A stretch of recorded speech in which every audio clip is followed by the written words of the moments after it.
Bonjour tout le monde, ici Violetta de cpvp.fr et aujourd'hui je vais vous démystifier certains mythes concernant les psychologues. Allons-y. La première chose que j'entends assez régulièrement lorsque je fais connaissance avec quelqu'un, c'est que « Ah, tu es psychologue, alors tu sais lire des pensées ?» Bah non, c'est pas vraiment ce qu'on nous apprend à la fac. Alors que j'aurais bien aimé, mais c'est pas du tout comme ça que ça marche.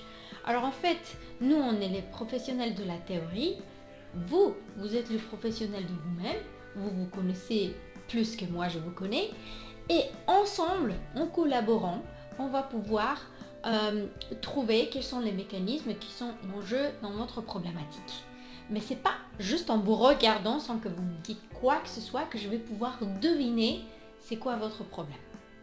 Je vais avoir besoin en fait qu'on échange. Ce qui fait peur aussi aux gens lorsqu'on parle de psychologue, c'est qu'ils s'imaginent que le psychologue c'est quelqu'un de muette, qui ne parle pas, qui est là en train de vous regarder et en train de dire « Ah oui, c'est très intéressant. Et non, ça c'est plutôt les psychanalystes que vous imaginez. Nous les psychologues, comme je viens de le dire, on va être très actifs, on va vous poser beaucoup de questions. Et on va avoir besoin de collaborer avec vous justement pour trouver des solutions à vos problématiques. Puis en restant muette, on risque quand même de garder des secrets. On n'a pas le droit en fait de garder des secrets parce qu'il y a le code de déontologie et l'éthique professionnelle auquel il faut qu'on se tienne.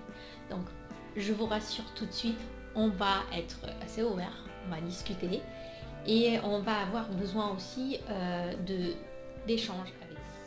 Le troisième mythe auquel j'ai dû faire face à un moment donné lorsque je rentrais du boulot et j'étais dans le métro, c'est une personne qui vient de se présenter et au moment où cette personne entend que je suis psychologue, elle me dit « Ah oui, est-ce que tu sais, moi j'ai un tel problème, ça doit être très intéressant pour toi. » Et cette personne commence à me partager sa vie et à me demander des conseils.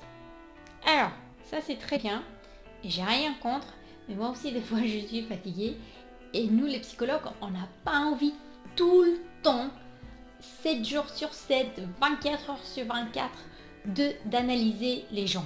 Des fois on n'analyse pas et on est juste là en train d'exister.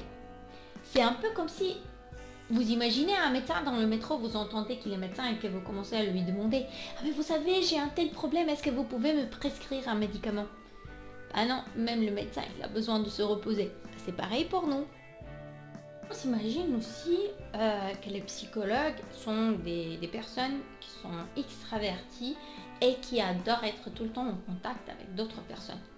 Ça, c'est vrai pour pas mal des psychologues, mais il y en a aussi ceux qui sont des introvertis. Et ils travaillent aussi bien que les extravertis.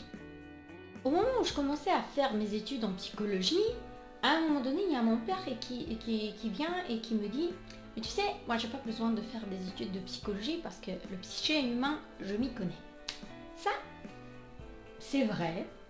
Il s'y connaît très bien. Il a des aptitudes relationnelles qui sont assez bien développées. Puis comme d'autres personnes, vous pouvez avoir aussi un quotient de l'intelligence émotionnelle qui est supérieur à la moyenne. Mais c'est pas pour autant que vous allez pouvoir faire vraiment le travail d'un psychologue sans les connaissances théoriques. Parce que, qu'est-ce qui va se passer? Souvent les gens vont se baser sur leurs propres expériences et donner des conseils à d'autres personnes en se basant justement sur cette expérience. Mais peut-être pour vous, cette méthode a bien marché, mais c'est pas pour autant qu'elle va bien marcher aussi pour une autre personne.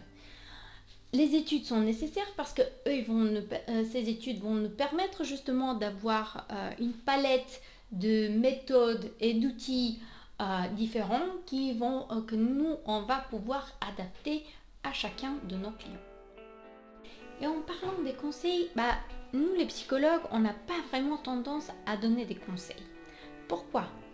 Parce que on va vous poser des questions et c'est vous qui allez trouver à ces questions la réponse qui vous convient à vous.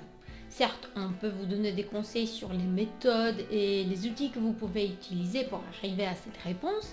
On va vous poser aussi les bonnes questions, mais la réponse, il n'y a que vous qui la connaissez. Et puisque je suis psychologue, souvent ce qu'on me dit lorsque je décide de partager avec ma famille ou avec des amis les problèmes auxquels je dois faire face des fois durant ma journée, on me dit assez souvent « Mais tu es psychologue, tu peux pas avoir des problèmes. » Vous savez, nous les psychologues, on est aussi des êtres humains, on a nos mauvaises journées et on a des fois besoin juste d'être humain et de partager nos émotions avec quelqu'un. C'est pas pour autant qu'on va pas pouvoir faire notre travail après. J'espère que cette vidéo vous a plu et je vous dis à très bientôt.